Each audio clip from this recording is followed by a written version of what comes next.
Life is suffering. Hidup adalah penderitaan. Kenapa hidup itu penderitaan? Setiap orang setidaknya pasti sekali pernah nanya ke dirinya sendiri. Dalam konteks keluarga mereka bisa nanya, kenapa hubungan antara anggota keluarganya itu gak harmonis? Atau cara pola asuh orang tuanya itu tuh gak efektif, atau bahkan bisa dibilang abusive atau toxic. Kenapa mereka harus ngalamin yang namanya tuh dikhianatin temen atau pasangan atau pacar? Kenapa mereka harus capek-capek sekolah, belajar, atau kerja ketika mereka tuh gak suka? Kenapa mereka harus bayar ini itu? Bukan cuma secara duit, tapi secara energi, secara mental, bahkan secara materi juga. Semuanya itu ketika kita membayar sesuatu, itu pasti tuh ada rasa gak enak. Dan perasaan sakit itu tuh diterima orang dalam mereka tuh ngelakuin segala sesuatu. Pertanyaannya adalah, terus dengan semua penderitaan ini, gimana cara kita bisa hidup? Itu yang kita bakal bahas hari ini. Gimana cara kita bisa hidup dan menghidupi sebuah hidup yang layak buat dihidupi di tengah-tengah semua penderitaan ini. You're listening to podcast Angkat Bicara dari bicarakan.id. Mar, thank you banget untuk waktu lu. Hari ini kita bisa ngobrol tentang apa arti hidup, pencarian hidup yang bermakna. Kenapa perlu kita ngobrol tentang itu? Simple ya, karena sakit. Sakit dari mana? Dari yang tadi udah lu bilang. Jadi kayak macam-macam sumber sakitnya, tapi intinya satu. Hidup itu identik dengan kita merasakan penderitaan. The big question adalah, ini pertanyaan besarnya ya. Kalau sakit, mau berhenti dong sakitnya. Gimana cara kita bisa hidup dan menghidupi sebuah hidup yang layak buat dihidupin. Gak cuma kayak bertahan, tapi beneran hidup gitu kan. Gitu sih, Mar. Menurut lu gimana? Jawaban untuk satu kalimatnya adalah we aim at something. Kita berfokus pada sesuatu. Fokus itu untuk tiap orang tuh beda-beda. Karena dalam hidup ini apa yang memberikan makna untuk tiap orang itu tuh beda-beda. Ada orang yang bisa menemukan hidupnya sangat meaningful dari ajaran agama. Ada orang yang bisa mendapatkan meaning dari hidupnya itu ketika mereka mendapatkan pencapaian. Ada orang yang bahkan makna hidupnya bisa sesimpel selama dia bisa menghidupi keluarganya, selama mereka bisa makan hari ini, it's really meaningful. Selama mereka bisa lihat istrinya, anaknya, temannya, atau keluarganya itu senyum aja, itu udah sangat meaningful buat mereka. We aim at something. Kita berfokus pada sesuatu apa yang memberikan kita tuh makna. Dan makna itu salah satunya bisa juga kebahagiaan. Hidup itu dari satu titik, it's suffering. Tapi tanpa suffering itu sendiri juga kita gak mungkin bisa namanya appreciate. Kita bisa menghargai yang namanya tuh kebahagiaan. Kita harus tahu dua sisi koin itu. Di satu sisi itu penderitaan, tapi karena kita tahu penderitaan dan sisi koin satunya lagi adalah kebahagiaan. Makanya kita pengen mengarah ke satunya lagi dan gak berfokus tuh di rasa sakit itu. Menurut lu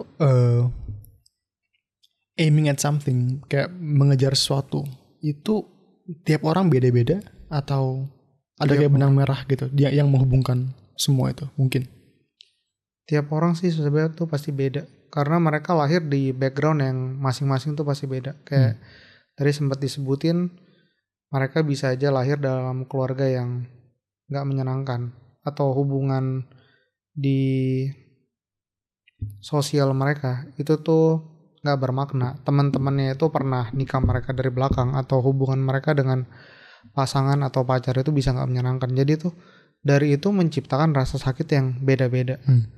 Tapi kalau dari contoh tadi, lebih fokusnya itu di sosial. Dalam konteks sosial.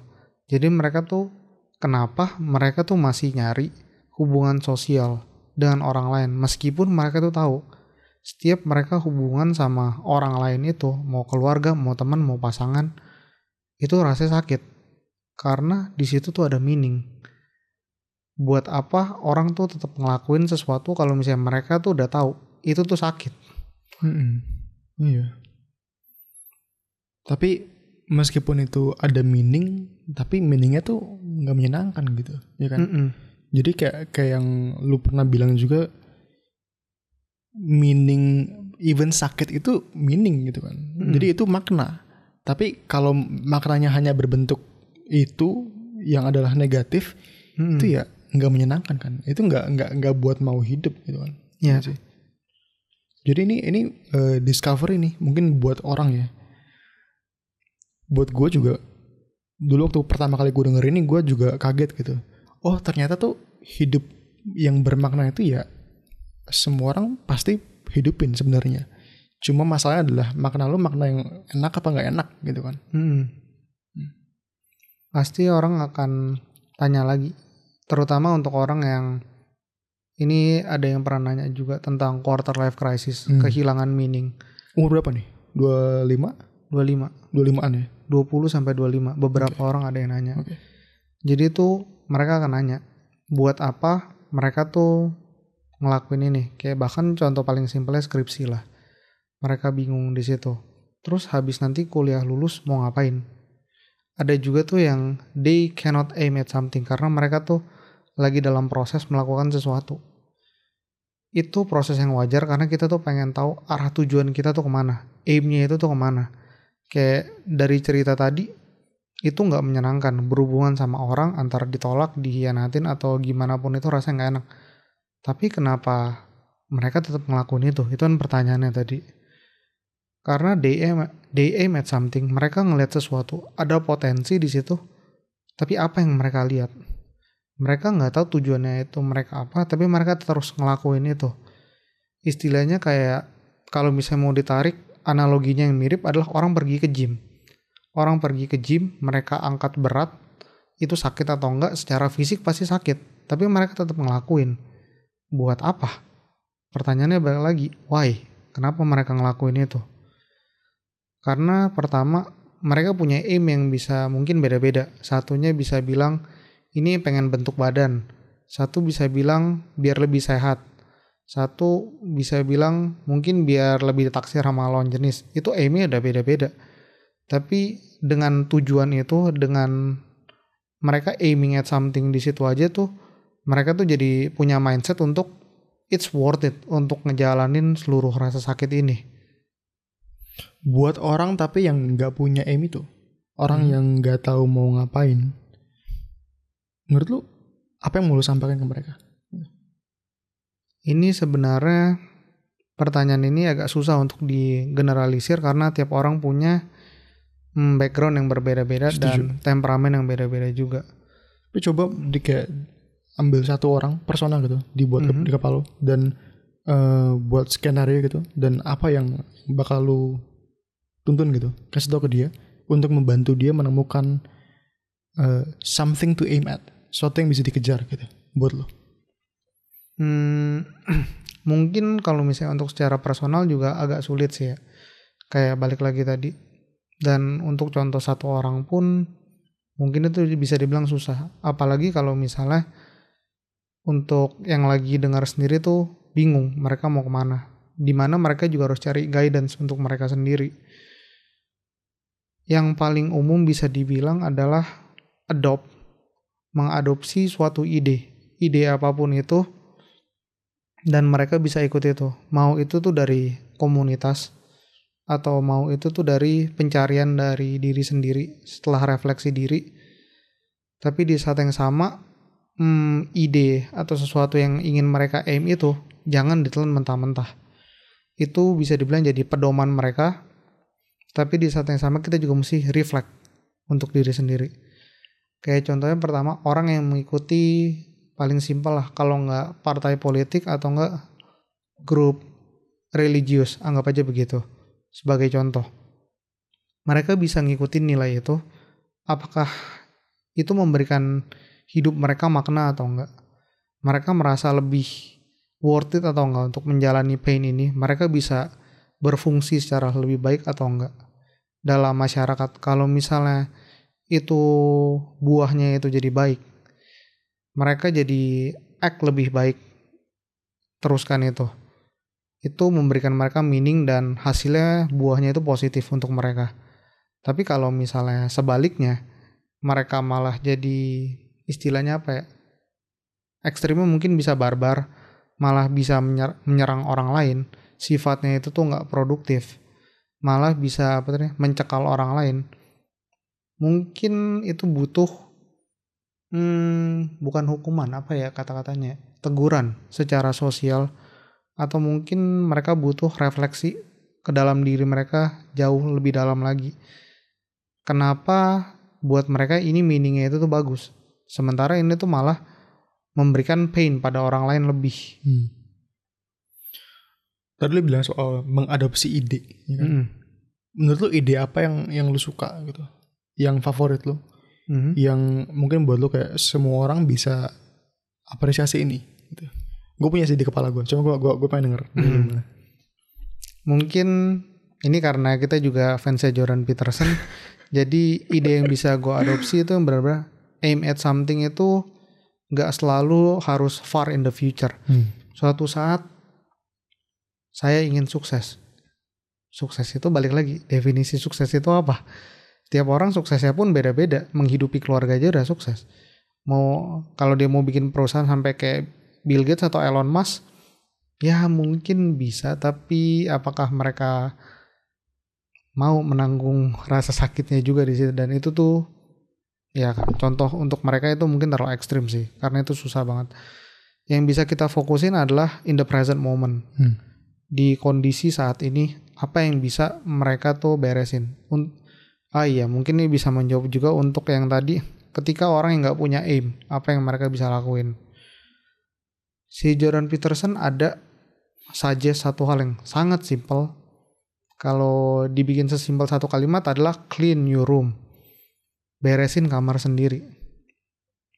Clean your room itu bukan cuma serta-merta kita tuh beresin ruangan kita udah.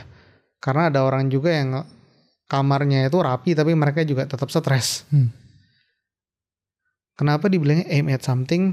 Andaikan ruangan kita itu berantakan, kita bisa fokus pada hal yang kecil, benar-benar kecil banget.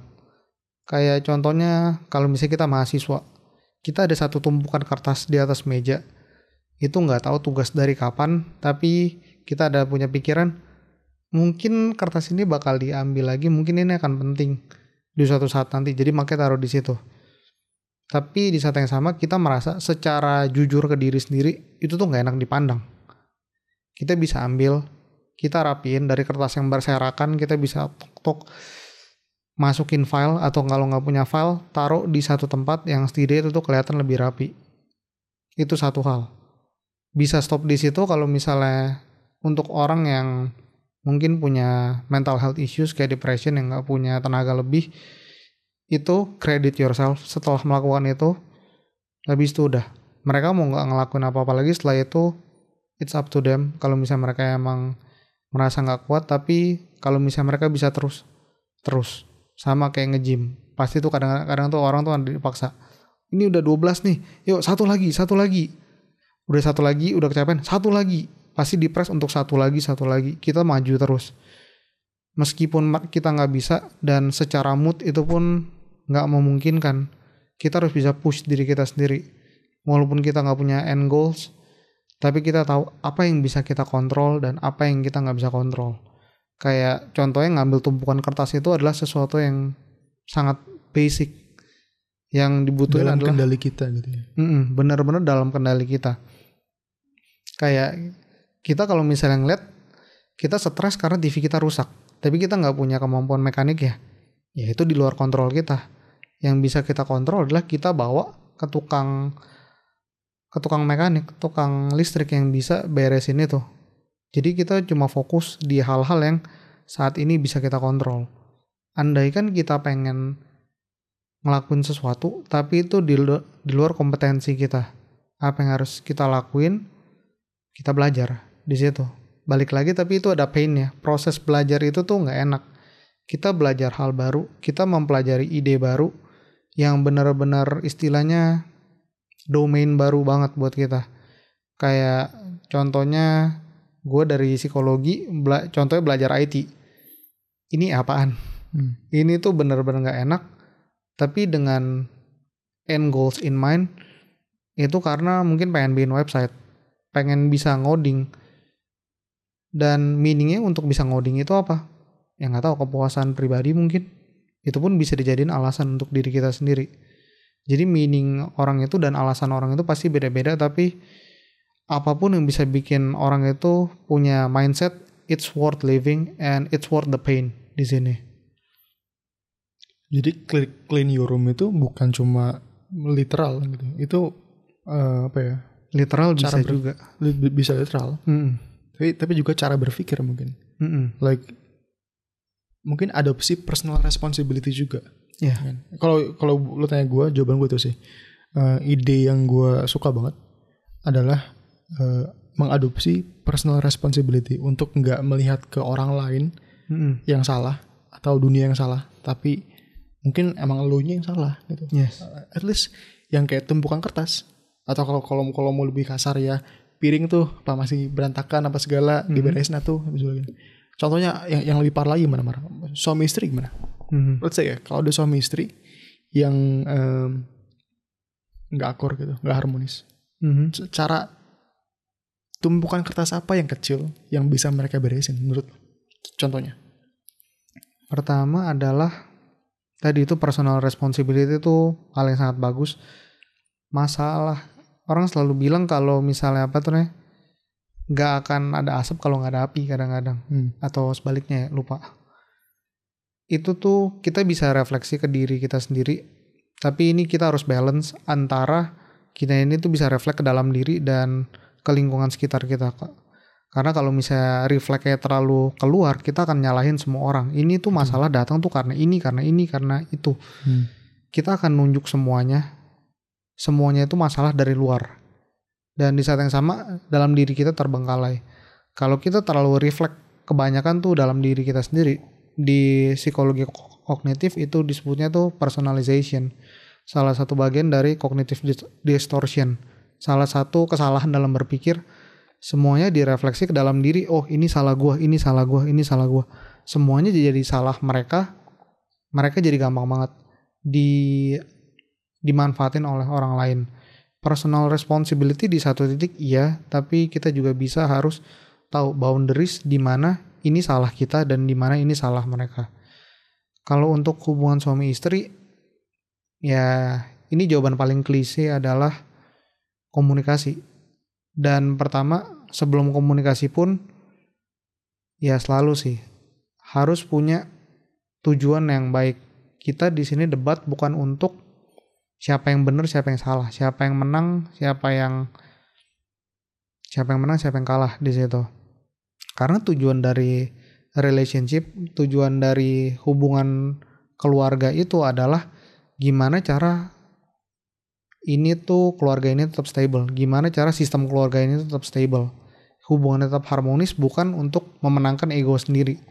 Karena ego adalah, ya di banyak buku selalu bilang, ketika kita memenangkan suatu argumen dengan orang yang kita sayangi, siapa yang menang? The ego wins. Ego yang menang.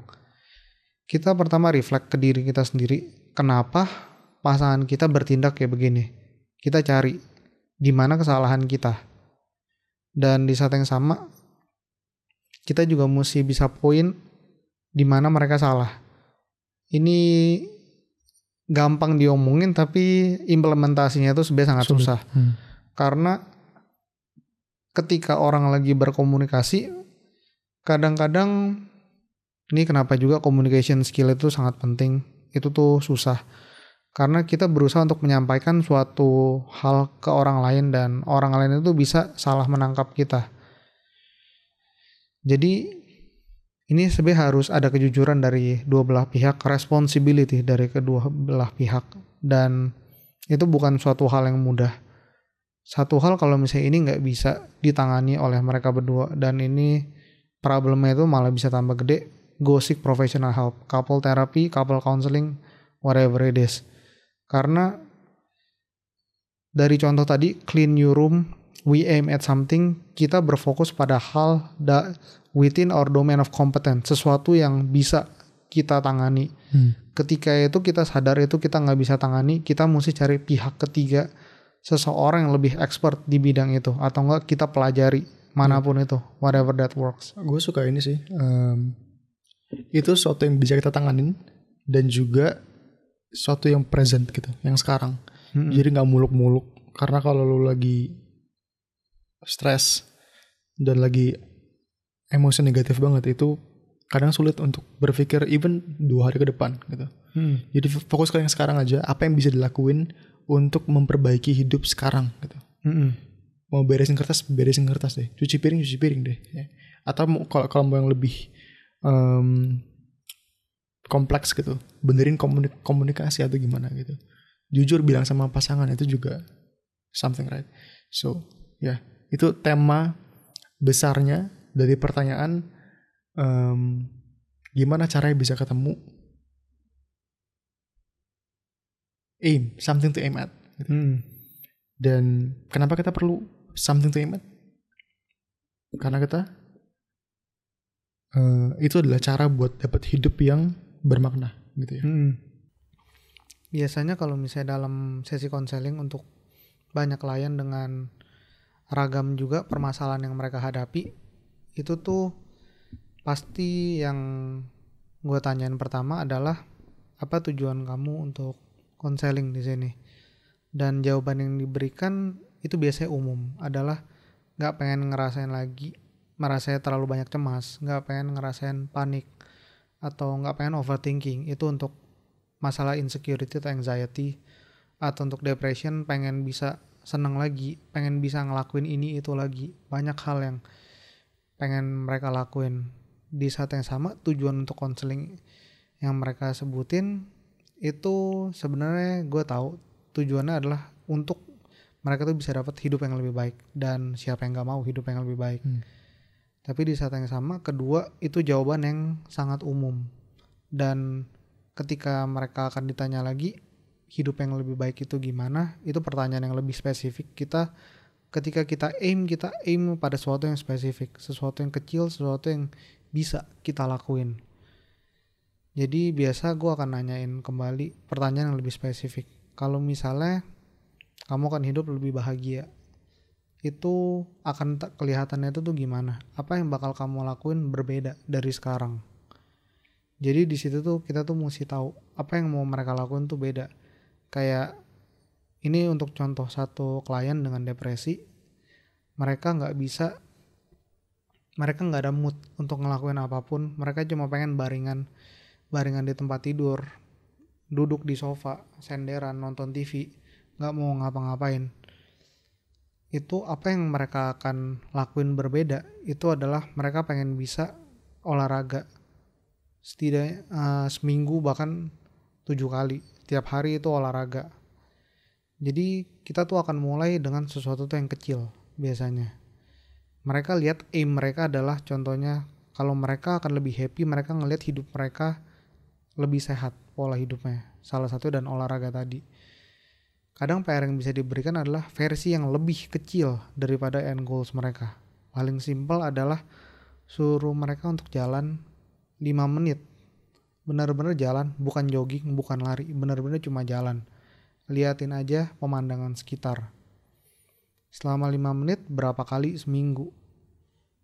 Ya kadang bisa 1 untuk yang parah banget, bisa 2, tergantung mereka bersedia untuk ngelakuin berapa kali. We start small di situ.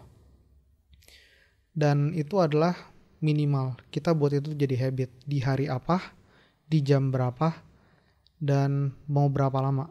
Itu semua harus spesifik. Karena ketika itu gak spesifik, pikiran apalagi yang dengan depresif, kadang-kadang orang yang kehilangan meaning, your mind works against you. Pikiran kita melawan diri kita sendiri, eksistensi kita sendiri.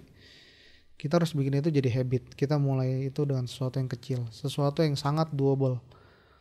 Dan seringkali pertanyaan berikutnya atau mungkin pernyataan yang sering dilontarkan adalah di beberapa hari mereka akan gak mood untuk ngelakuin itu. Karena seseorang dengan depressed mood itu mereka kehilangan meaning mereka, tapi mereka tahu rasanya itu tuh sakit. Tapi ketika kita merasa sakit, itu tuh sinyal dari tubuh kita sendiri yang bilang ada yang salah dan sesuatu harus diperbaiki.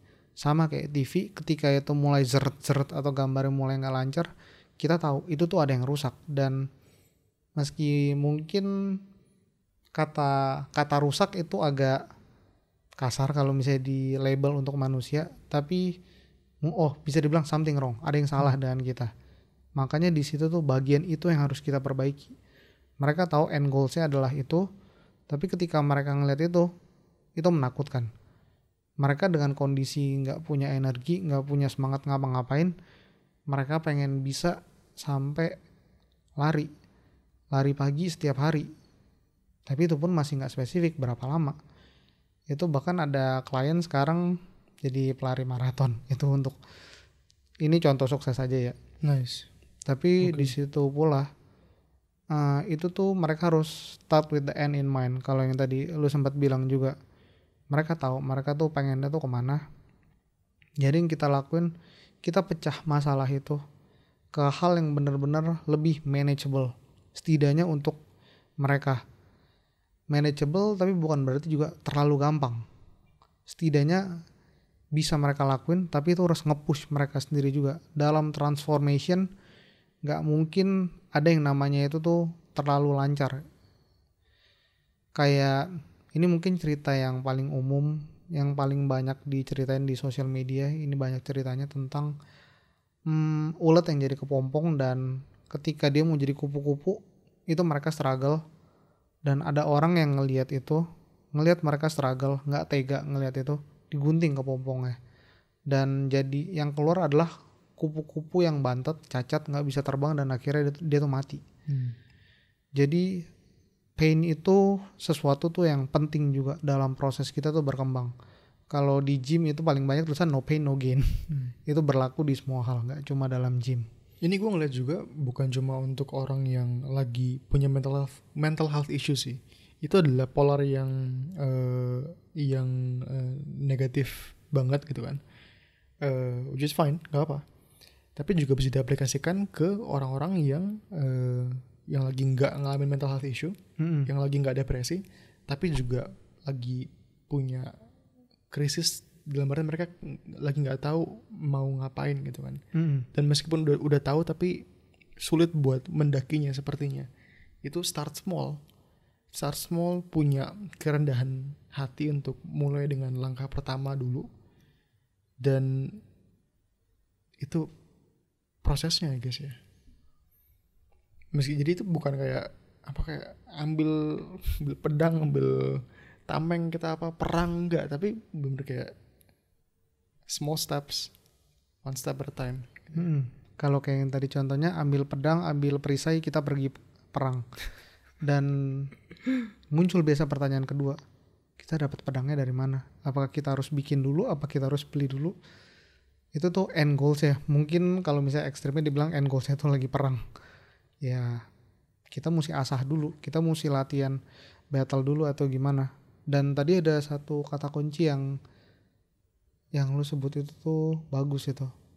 Langkah pertama itu yang paling penting. Ini untuk klien juga, dan ini yang dengan dengan masalah umum, nggak dengan mental health issues yang benar-benar very crippling untuk mereka. Itu mereka langkah pertama itu tuh penting banget. Karena ketika ini untuk tipe orang procrastinator juga yang malas ngelakuin apa-apa, sebelum kita ngelakuin sesuatu, itu pikiran kita, ya nanti deh, ujung-ujungnya tuh nggak dikerjain. Dan sebenarnya pola yang sama itu di satu sisi itu buruk, tapi sebenarnya itu bisa dijadiin mindset untuk terapi juga, untuk berhenti addiction, ngerokok 10 menit lagi deh, ntar 10 menit lagi deh, ya itu. Tapi kalau misalnya di satu titik ngelakuin, ya udah, nggak perlu langsung stop gitu. Setidaknya tuh mereka tuh bisa tally, bisa dihitung berkurang atau enggak di situ dengan mindset itu. Ya itu langkah pertama itu penting untuk sesuatu yang mau kita lakuin. Iya, karena mungkin banyak orang tuh nggak tahu mau ngapain gitu ya. Gue juga pasti dulu pasti ada masa-masa itu. Karena mungkin punya ekspektasinya terlalu tinggi. Kayak gue harus gimana gitu kan. Sedangkan yang lo bilang adalah nggak perlu. Yang perlu adalah langkah pertama. Dari langkah pertama itu nanti pelan-pelan kebentuk end goal-nya gitu ya, hasil ujungnya. Oke. We dream big but we start small di situ. Sama kayak apa tuh namanya, orang yang contoh kayak mendaki gunung lah yang tadi kita ngelihat ke puncak gunungnya itu, kita tahu tujuan kita ke situ, tapi kita nggak boleh ngelihat ke situ terus. Kita kalau mau ngedaki, kita lihat di depan kita ada tebing atau enggak, jalannya itu mendaki atau menurun di sini. Jadi life is up and down itu pasti. Kalau misalnya kita cuma ngeliatin puncaknya terus, kita jalan, kita nggak ngeliat jalan. Kalau misalnya ada lubang, kita jatuh di situ. Dan kita langsung mikir, ada masih jauh ya, tapi gue udah jatuh di sini. Kita mesti fokus. Kita tahu tujuan kita di mana, tapi jangan kita liatin itu terus. Semakin kita ngeliatin itu terus, goals kita itu tuh benar-benar gede. Dan mungkin tuh jauh dengan apa yang kita punya saat ini. Jadi tuh ada, kalau di apa tuh nih, di Rogers, ini salah satu pencipta teori humanistik di psikologi, itu tuh ada yang namanya incongruence, perbedaan antara ideal dengan realnya itu tuh gimana. Dan yang bikin orang tuh merasa down adalah semakin jauh ideal sama realnya, itu tuh mereka akan semakin gak bahagia. Jadi tujuan terapinya adalah kita mensinkronkan itu. Jadi ya makanya tadi contohnya adalah goalsnya itu bisa olahraga, yang kita lakukan adalah ya olahraga, tapi dalam skala yang lebih kecil, more manageable di situ. Tujuan akhirnya di situ, tapi do what you can. Actually Mar, gue tertarik banget untuk dengar tentang itu sih, karena jujur ya, kemarin itu gue stres banget parah. Udah lama gue nggak stres separah itu, karena gue punya ekspektasi tentang kerjaan, tapi sayangnya nggak terpenuhi gitu kan. Itu gue stres gila-gilaan, nggak bahagia obviously. Dan si Rogers itu bilang, ini Carl Rogers ya. Carl Rogers. Oke. Dia itu bilang orang itu nggak bahagia, nggak berasa terpenuhi karena dia punya ekspektasi yang setinggi gunung gitu kan. Tapi di ujung, aduh gue masih di dalam lubang gitu kan. Minus itu, bukan itu, bahkan parah banget. Nah, gimana cara dia untuk sinkron frekuensinya gitu, supaya orang jadi kayak nggak kayak patah gitu kan, tapi lebih stabil, lebih tenang gitu sih. Kalau stabil, setidaknya kita akan bisa stabil di satu titik. Tapi balik lagi, life is up and down. Pasti episode of stress itu tuh pasti tuh ada. Tapi kita tuh mesti lihat, kalau misalnya stabilnya tuh lebih banyak dibanding stresnya, ya ada juga sih yang stres terus tapi emang orangnya tuh seneng dan terpacu dengan stres itu. Tipe orang beda-beda di situ. Jadi lebih ke fit, di mana kita tuh stres itu harus ada, nggak mungkin nggak ada. Betul. Kayak kompetensi itu tuh ada. Betul. Kayak persaingan kompetensi itu tuh penting. Nggak kompetensi cuma dengan orang lain, tapi dengan diri kita sendiri. Kita mesti bisa menantang diri kita sendiri. Kita tahu batasan. Kalau contoh dan orang lain, kita bisa bikin lah 2 perusahaan makanan di Indonesia, kayak Indofood sama ya mungkin anggapan Indomie sama mie sedap lah. Itu mereka digabungin, mereka bisa monopoli nguasain pasar di situ. Itu mereka akan kuat banget, tapi di saat yang sama itu bisa memproduksi karyawan-karyawan yang jadi males. Karena apapun yang terjadi, mereka ada di nomor 1. Mereka nggak ada challenge. Ketika orang kehilangan challenge, rasa sakit itu hilang, meaning itu pun juga hilang. Jadi there's meaning in pain. Itu sangat menarik sih. Ketika gelapnya hilang, ya terangnya juga nggak ada maknanya gitu kan. Di setiap cahaya pasti ada bayangan, nggak mungkin nggak ada.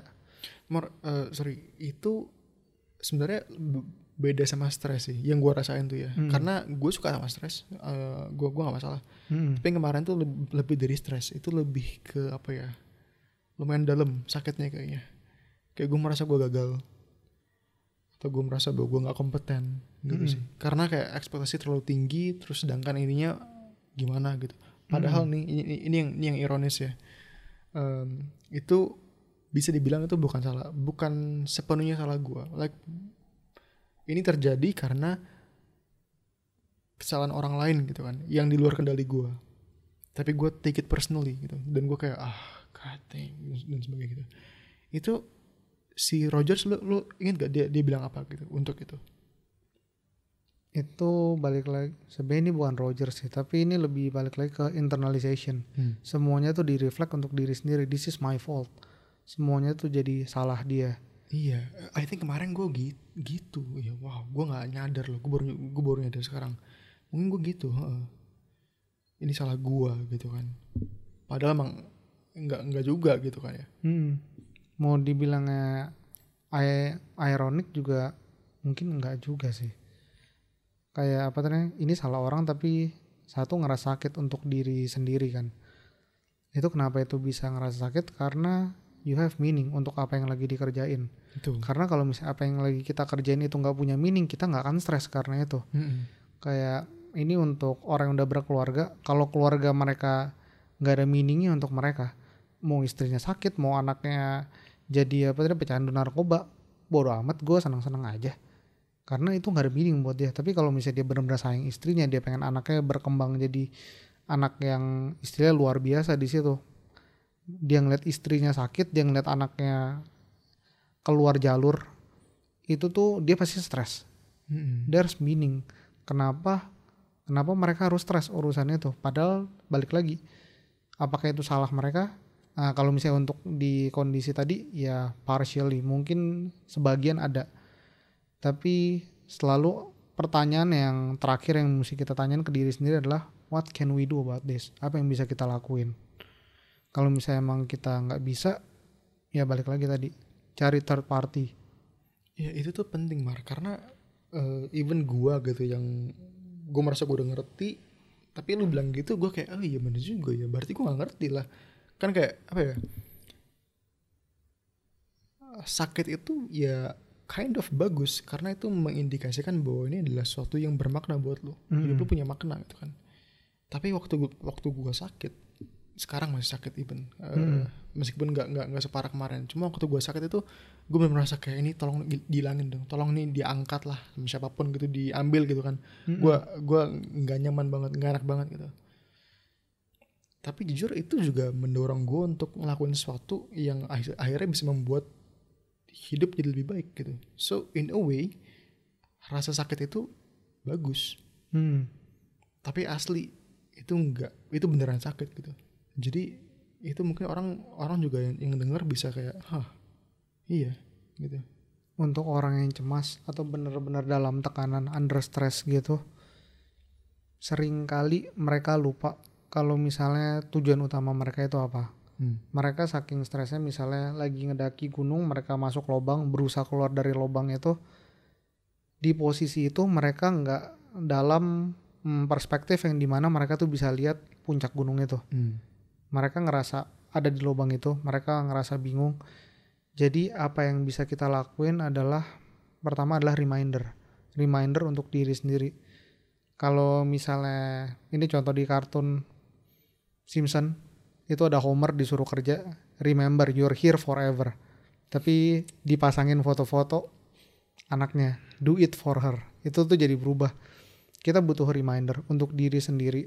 Kalau misalnya secara pribadi, tapi reminder lain adalah a good friend, teman yang baik, social support yang baik, untuk serta merta tuh ingetin kita arah kita tuh mau kemana dan apa yang mau kita capai sebenarnya. Kalau misalnya teman kita malas baliknya, ya udah stres yuk, minimal kita lupain aja masalahnya. Ya mungkin di satu sisi itu bisa nyelesain masalah kita di saat itu. Ya bukan nyelesain masalah sih, kita ngelupain masalah kita, tapi untuk jangka panjangnya apakah itu produktif atau enggak, lebih kayak gitu. Tapi itu bagus sih. Itu gue kena deh gue gitu. Kemarin tuh gue jatuh di lubang dan gue terlalu fokus sama lubangnya, terlalu fokus sama kayak ini nih gitu kan. Tapi gue nggak mikir bahwa ini long term, ini juga ada puncaknya. Itu gue hilang tuh, semua tuh hilang. Cuma kayak ini masalah, ini gimana, kok lu PA apa segala gitu, kayak gitu diulang-ulang terus. It was not pleasant, it was not fun at all. Tapi I guess itu adalah proses yang harus dilaluin gitu ya, untuk bisa Untuk bisa apa menurut lo? Balik lagi itu nanti terakhir ada transformation. Dari pain itu apa yang berubah dari itu. Transformasi bener sih. Dan beneran transformasi, beneran jadi lebih baik. Dan gak jarang juga orang itu apa ya, keluar dari tujuan utama mereka. Jadi itu kita nggak bilang orang itu kadang tuh jadi jahat, tapi ini dari film yang apa ya, Rocky Balboa atau apa gitu. Itu ada quote yang bilang, you have a very bright future, but somewhere along the way you got lost. Kita tersesat di situ. Kayak di pendakian gunung itu kita juga bisa aja nyasar masuk hutan, nggak tahu kemana. Dan disitulah kita butuh reminder, arah kita tuh mau kemana sebenarnya. Karena kalau kita makin tersesat, kita makin jauh dari tujuan kita, dan kita persepsiin itu sebagai kita gagal, kita bisa makin jatuh di situ. Aim apapun itu pasti ada risk juga. Dan risk itu juga salah satu bagian dari pain. Makanya selalu balik lagi yang kita perlu tanyain diri sendiri adalah, is this worth it? Tapi kalau misalnya kita kebanyakan nanya is this worth it, kita gak jalan-jalan. Jadi we aim at something, kayak tadi meskipun kita gak terlalu saklek groundingnya, we adopt some ideas dan kita ikutin. Kalau misalnya itu membuat kita lebih baik, teruskan. Tapi kalau misalnya enggak, kita drop, kita cari yang lain. Gimana cara-cara lainnya? Cari ide yang lain, Mar. Menurut lo? Gimana cara cari ide lain? Ini sebenarnya dibahas lebih banyak di apa ya, mengkonfrontasi sesuatu yang kita nggak suka sih. Karena ada kebenaran di semua tempat. Jadi satu filosofi mungkin lebih cocok diaplikasin di mana dibanding filosofi lain. Ini contohnya mungkin ini gue kasih contoh dari teori psikologi aja deh.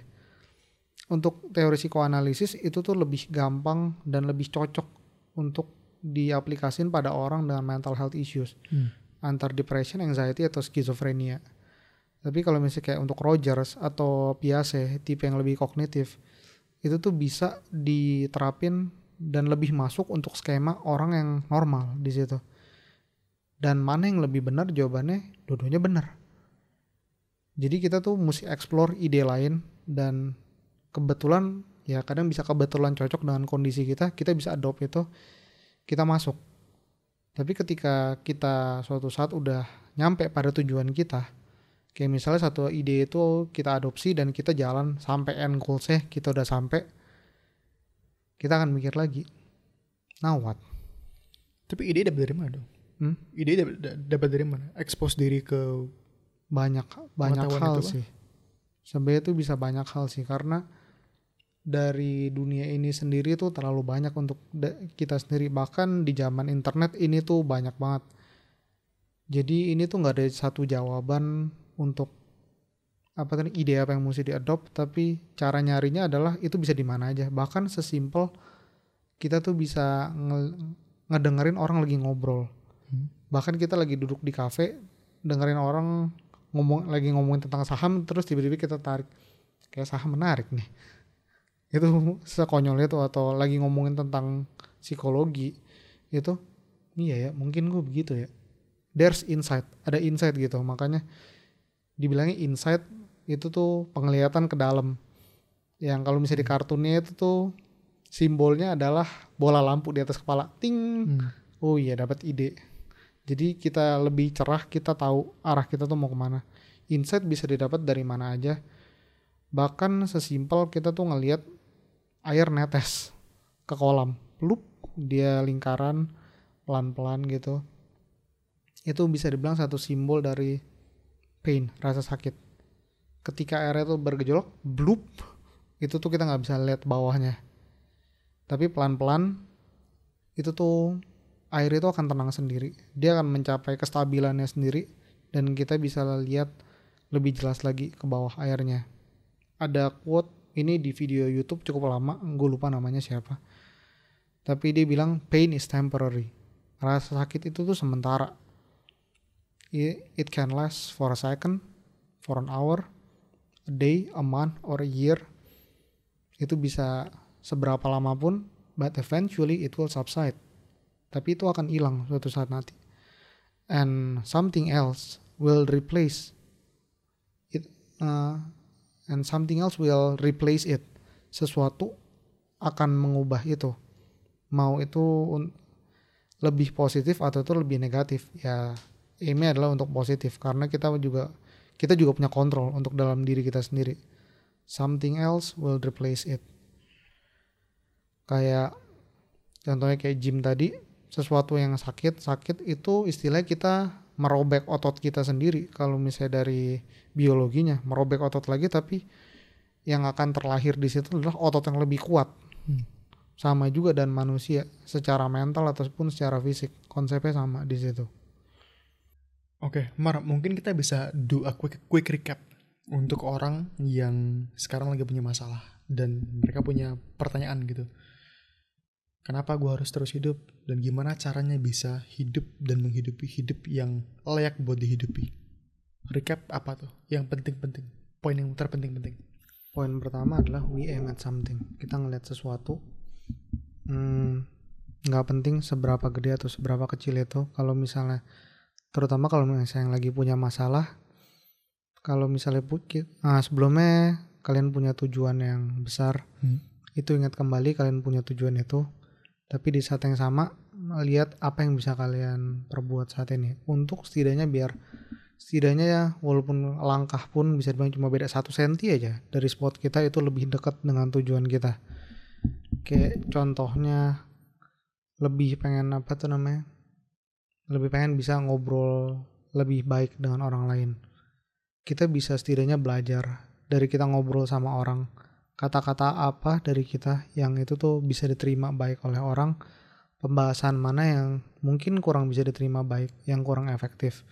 Itu cukup banyak prosesnya dari diri kita sendiri. Kalau misalnya kita mau refleksi diri secara mandiri, atau kita bisa nanya ke teman kita atau ke profesional tentang gimana cara kita komunikasi lebih efektif, atau bahkan dari cara ngomong gue ada gak sih yang gak mengenakan buat kamu atau buat siapa. Itu tentang aim at something yang pertama. Yang kedua, pasti ada rasa sakit dimanapun itu. Transformasi pun ada rasa sakit. Dengan metafor tentang ulet yang jadi kupu-kupu tadi, prosesnya itu panjang, prosesnya itu menyakitkan dan gak enak, tapi hasilnya itu buahnya tuh baik untuk si ulet itu. Jadi di saat yang sama tuh, ketika kita lagi berusaha, kita lagi berjalan ke arah tujuan kita ngerasain rasa sakit. Yang mungkin tuh rasa sakit itu tuh, ya intinya rasa sakit, tapi itu kayaknya tuh ada beda. Dalam pikiran kita sendiri, kadang kita tuh gak bisa ngejelasin dengan bahasa kita yang dalam bahasa, bahkan secara filosofisnya itu kita gak punya kata-kata yang tepat untuk mendeskripsikan itu. Tapi jauh dalam diri kita, tubuh kita sendiri tuh lebih tahu ada yang beda dengan rasa sakit ini dibanding dengan rasa sakit yang sebelumnya kita rasain. Setidaknya tuh kita tahu di situ, kita bisa bilang ke diri sendiri, it's worth it untuk ngejalanin ini karena dia tahu apa yang datang setelah ini. Setidaknya hidup kita lebih predictable di situ. Kita arahnya kemana itu lebih jelas dibanding kita itu muter-muter tanpa arah dan kita nggak bisa prediksi, dan sakitnya itu kita bingung kenapa kita mesti ngelakuin ini. Kita bertanya why karena kita pengen tahu. Jadi kalau kita punya jawaban untuk why itu, rasa sakit itu rasanya beda. Bener. Ini quote-nya Jung atau quote-nya Nietzsche, gue lupa. Nietzsche, I think. Ini ada satu quote tentang he who has a why can bear any how. Iya. Itu keren banget sih. Itu keren. Jadi ini siapa yang ngomong? There is no how. Gak ada yang namanya tuh gimana caranya. Antara we do it or we don't do it. There is no try. Itu Simon Sinek ya? Bukan, itu Bukowski. Oh, buku yang lu kasih ke gue. Oh, Charles Bukowski. Bukowski tulis, meskipun he's a scumbag, tapi adalah wisdom dari dia, which is there is no try, there is only just do it basically. Gitu. Ini ada quote yang cukup banyak di sosial media sebenarnya. When we want something, we'll fight for it. When we don't want something, we'll make an excuse for it. Jadi how itu tuh nggak ada. Caranya gimana? One way another. Orang suka bilang ada berbagai jalan menuju Roma. Itu juga sama. Kalau misalnya kita mau, kita pasti akan lakuin. Tapi kalau kita ada keraguan, itu ya reflect lagi. Apapun yang biar kita tuh bisa jalan. Jangan malah kita excuse terus. Kita excuse pada tujuan kita. Tujuan kita bisa dibilang itu eksternal. Tapi di saat yang sama, itu hal yang penting untuk diri kita sendiri. Hasilnya adalah kita berbohong pada diri kita sendiri. Maksud lu gimana berbohong sama diri sendiri? Kalau kita nggak ngelakuin gitu kan? Ini untuk contohnya untuk orang dengan mental health juga, contoh depression. Ya ini cukup umum sih, tapi ini gue nggak akan bilang tentang membohongi diri sendiri, walaupun esensinya agak mirip. Saya bakal melakukan aktivitas A atau B kalau misalnya mood dia tuh udah membaik. Tapi di saat yang sama sama kayak yang tadi tentang procrastination. Nanti tunggu lebih baik. Tapi tunggu lebih baik itu tuh kapan? Kalau di CBT ini tuh kita bisa bilang juga kita nggak bisa ngatur level energi kita. Kita nggak bisa ngatur mood kita.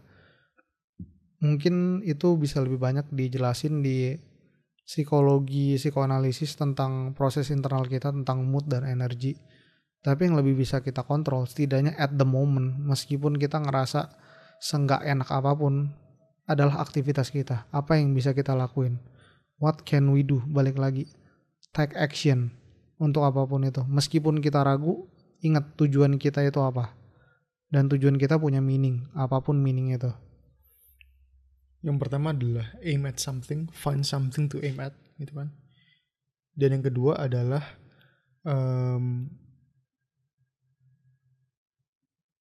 ambil langkah pertama. Itu dua hal yang integral, krusial gitu ya. Dan apakah bakal sakit? Bakal sakit. Tapi sakitnya mulai sekarang itu bukan sakit yang cuma sakit, tapi sakit yang ada maknanya. Dan ada makna yang positif dari itu. Yes, ada why. Kenapa sakit ini tuh ada. Sama kayak orang nge-gym. Ini sakit tapi kenapa mereka masih lakuin? Karena mereka tahu tujuan mereka. Itulah hidup yang ideal. Nggak akan semuanya itu glitter and rainbow. Nggak akan semuanya itu tuh terang dan menyenangkan. Itu. Malah bisa dibilang banyaknya itu tuh rasa sakit. Tapi apakah itu worth it? Ya, it's worth it. Yeah. Oke, keren. Dan hopefully yang mendengar juga bisa merasakan ini ya. Bisa kayak nangkap gitu bahwa oke. Karena kita berdua nangkap ini mungkin kita sama ya. Sumbernya tuh dari Jordan Peterson gitu kan. Bless him, you know. Tanpa dia mungkin gue nggak tahu ini, mungkin gue nggak bikin ini, you know. Karena mungkin gue nggak tahu psikologi. So, ya. Yeah. BTW kita dari bicarakan.id dan kita tuh adalah sebuah platform konseling online.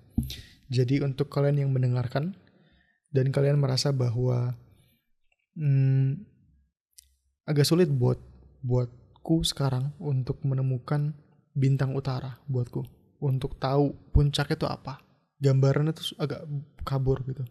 Karena sekarang mungkin lagi ada stres yang berat banget, atau episode depresif, atau anxiety yang crippling gitu. Seperti yang aku alamin gitu. Beberapa hari ke belakang itu sulit gitu. Tenang aja, karena kita tuh siap membantu. Konseling zaman sekarang itu super simple, praktis gitu ya. Tinggal buka www.bicarakan.id www.bicarakan.id dan kamu bisa menjadwalkan sesi konseling pertamamu dengan konselor Mario atau konselor yang lainnya yang kamu suka. Karena kita bakal dengan setiap dan senang hati membantu untuk jadi teman diskusi supaya kamu bisa ketemu kira-kira apa nih puncak yang baik untukmu, yang bisa membuat hidupmu lebih baik, membuat juga hidup orang-orang di sekitarmu lebih baik, dan hopefully bisa membantumu menjadi terang bagi dunia lah gitu. Sekali lagi www.bicarakan.id. Kalau kamu suka sama konten ini dan kamu pengen mendukung kita, caranya simple banget. kamu bisa klik like, subscribe, dan yang terpenting ya, kamu bisa share video ini ke satu orang yang menurutmu butuh untuk dengerin konten ini. Segitu aja dariku. Namaku Andre. Namaku Mario. Sampai jumpa di episode podcast Angkat Bicara selanjutnya. Bye-bye.